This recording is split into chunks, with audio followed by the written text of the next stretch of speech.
Bienvenue à Bourg-les-Valences, bienvenue dans les studios d'Adélie Prod, en plein processus de création. Je me trouve ici aux côtés de Nathanaël Bergès, en train de travailler. On vient de vous déranger un petit peu, bonjour. Bonjour. Alors justement, on expliquera ce qui se passe dans ce studio. On va commencer les présentations. Vous êtes compositeur de musique de film, en particulier de films d'animation. C'est une particularité.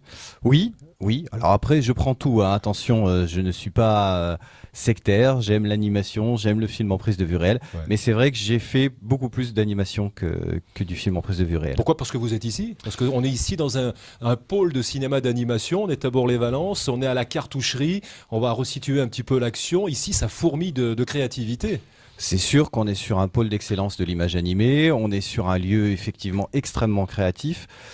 Après, je ne sais pas si c'est... je pense qu'il y a aussi une question de rencontre, une question d'affinité qui fait qu'à un moment, on se trouve avec des personnes qui font de l'animation et puis voilà, ça se déclenche, ça s'enclenche, ça se fait. Après, s'il y a une proposition de téléfilm, de long métrage, je dirais classique, il n'y a pas de souci. Je veux dire, le travail pour la musique elle-même.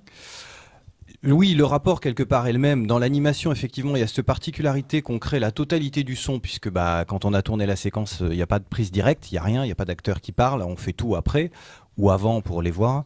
Donc on peut dire qu'il y a peut-être une place de la musique qui est un petit peu plus prédominante, et encore, ça va dépendre des réalisateurs, mais dans tous les cas, on raconte une histoire, c'est ça qui est le plus important, et donc la musique participe de la narration. Alors il y a une actualité qui nous amène ici particulièrement, c'est la sortie de Wardy. D'ailleurs on va montrer la pochette du CD de votre composition.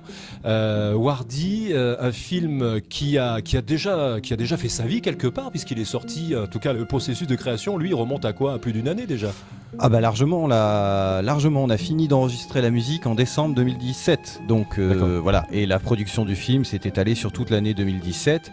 Moi j'ai rencontré le réalisateur il y a un certain temps déjà. Ouais. Et le film sort tout juste en France là? Le film sort en France le 27 février. Ouais.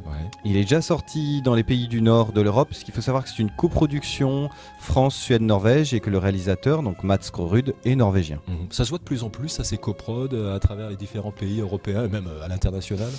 Oui, d'ailleurs si vous faites gaffe quand vous allez au cinéma, vous voyez le nombre de logos qu'il y a au début des films. Il y a eu une extension assez énorme ces dernières années. C'est une question de financement évidemment, bien sûr, on va pas se mentir. C'est clair que il faut lever des budgets, donc c'est plus simple à plusieurs.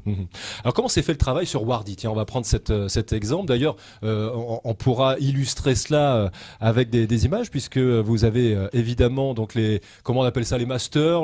C'est quoi Alors vous là, avez ce tout conservé que vous avez sous les yeux là, c'est mon outil de travail, c'est mon logiciel de création musicale.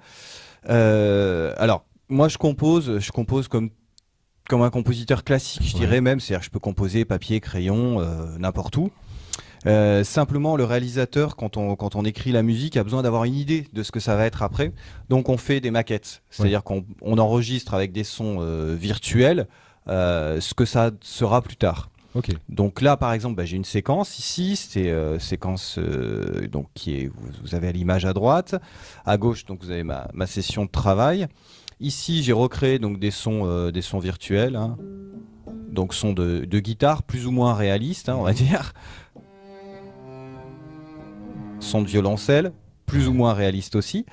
Et donc l'idée, c'est que je maquette ici la séquence. Alors on peut voir effectivement ce que ça donne en notes de musique pure. Ouais. Voilà, hein, par exemple la guitare, etc. Alors c'est pas du tout mis en forme en termes de notes, c'est juste pour se donner une idée. Après on fait play, donc on a l'image. Synchro avec voilà, avec on se cale sur l'image. Voilà. Et on a la guitare, donc qui n'est pas une vraie, hein, qui est maquettée. Ça permet de se donner une idée de ce que ça va être. Ça permet au réalisateur de bien voir les points de calage. Qu'est-ce qu'on raconte dans l'histoire, où Donc ça, rentre c'est la vraiment musique. le film là. Hein, Ah là, c'est vraiment le film d'accord. que vous avez. Enfin, ce que vous avez ici, c'est ce que personne ne voit, hein. C'est une version de travail. Donc là, voilà, vous entendez l'entrée du violoncelle. On va quand même, dans le contexte du film, dire de quoi il est question, parce que là, on entend une certaine mélancolie, une certaine... Complètement. c'est un peu pesant hein, comme film à la base. Alors, pesant, peut-être pas. Le sujet Qui est Wardi? Alors, Wardi, c'est une petite fille de 11 ans qui vit dans un camp de réfugiés palestiniens à Beyrouth, au Liban. Bon, dit comme ça fait pas hyper glamour, mais ça reste une petite fille de 11 ans, donc avec toute la vie qu'il y a dedans, avec son envie d'avenir, Donc son envie d'études, son envie de faire des choses. Et le film, finalement, veut retracer l'histoire du peuple palestinien. Pourquoi en 2018 il est là, dans ce camp de réfugiés. Donc on part de l'événement qu'on appelle la Nakba, c'est 1948, c'est la création de l'État d'Israël, et donc le départ du peuple palestinien vers une forme de diaspora. Et en fait, Wardi va interroger ses aînés, c'est-à-dire son grand-père, son père, ses oncles, etc., tantes, et qui vont chacun lui donner un bout d'histoire pour reconstituer l'histoire avec un grand H, entre guillemets. D'accord. Voilà.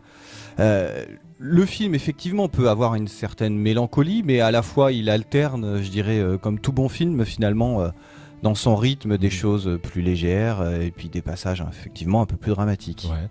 Et ça correspond évidemment avec ce qu'on vous a demandé au niveau du travail musical. C'est pas forcément en faire des tonnes, mais inutile de rajouter peut-être de la mélancolie là où on la voit à l'image. C'est ça la subtilité du travail avec le réalisateur? Alors effectivement, dans la subtilité, il y a l'idée de se dire pourquoi on a besoin de la musique, pourquoi on met de la musique. Parce qu'après tout, si on n'a pas de raison d'en mettre, on n'en met pas, ça reste quand même le mieux.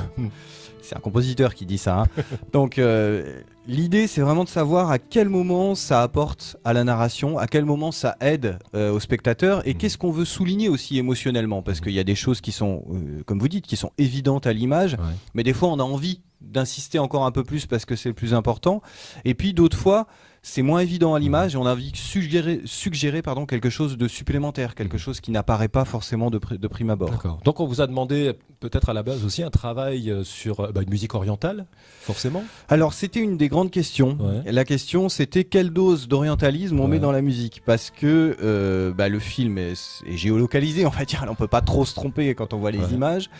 On s'est dit avec Mats, donc le réalisateur, qu'on voulait pas faire une carte postale, c'est-à-dire qu'on voulait pas mettre sur des images ce qu'il y avait déjà finalement dans le contenu, comme on disait tout à l'heure.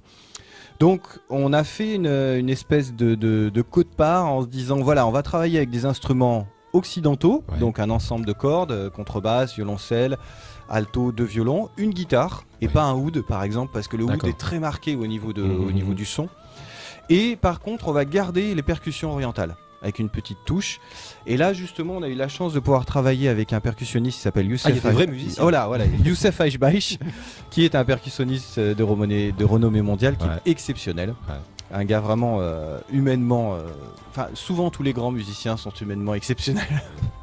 Donc voilà, et il a apporté quelque chose dans sa touche, dans son jeu, même si j'ai écrit les parties, après son interprétation a apporté beaucoup. Et donc on retrouve évidemment cela sur le CD avec les différentes parties qui correspondent à des scènes particulières du film. Il y a toute la musique, vraiment l'intégralité? Complètement. Il y a l'intégralité de la musique. Il y a 25 pistes là sur la BO, sur le CD. On a même les pistes qui sont sur les credits à la fin, comme on fait d'habitude.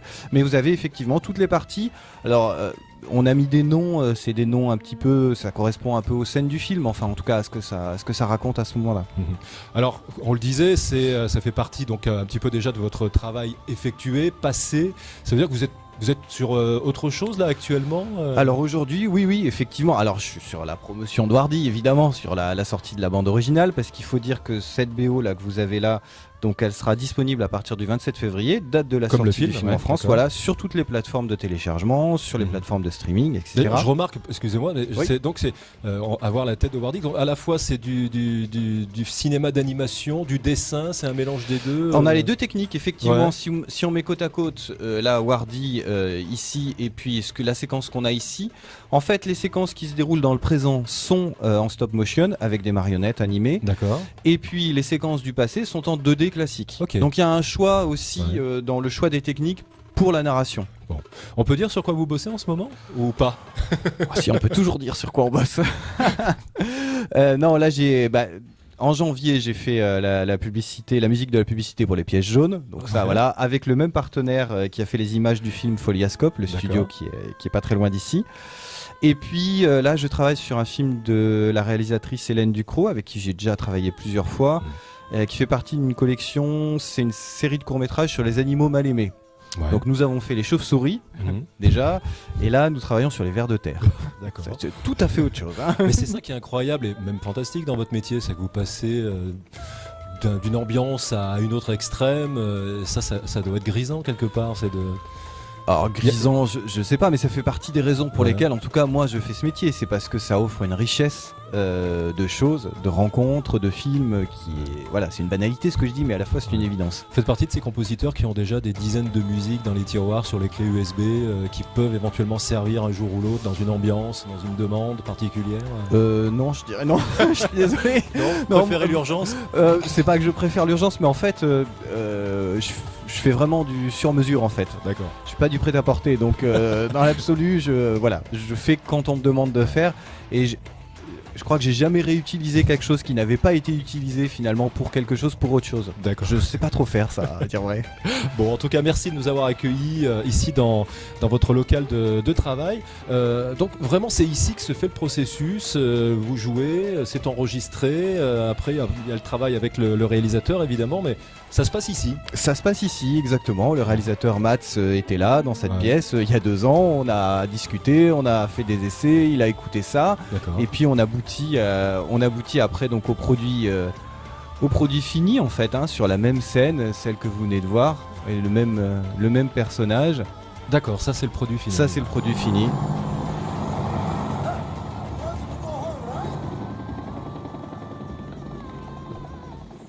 Voilà. D'accord. Ah oui, on voit le on même voit. hélico. Et là on va Et la retrouver la guitare. Mais cette fois-ci c'est la vraie. Ok. Merci de nous avoir reçus, Nathanaël Vergès, et puis à bientôt. Donc on rappelle Wardy au cinéma, 27 février. Exactement. Et la musique, évidemment, qui est disponible sur les plateformes aussi. C'est ça, ouais, partout. Voilà. Et en CD. Et puis à très bientôt. J'espère. Pour de nouveaux films, de nouvelles aventures. Merci beaucoup. Merci.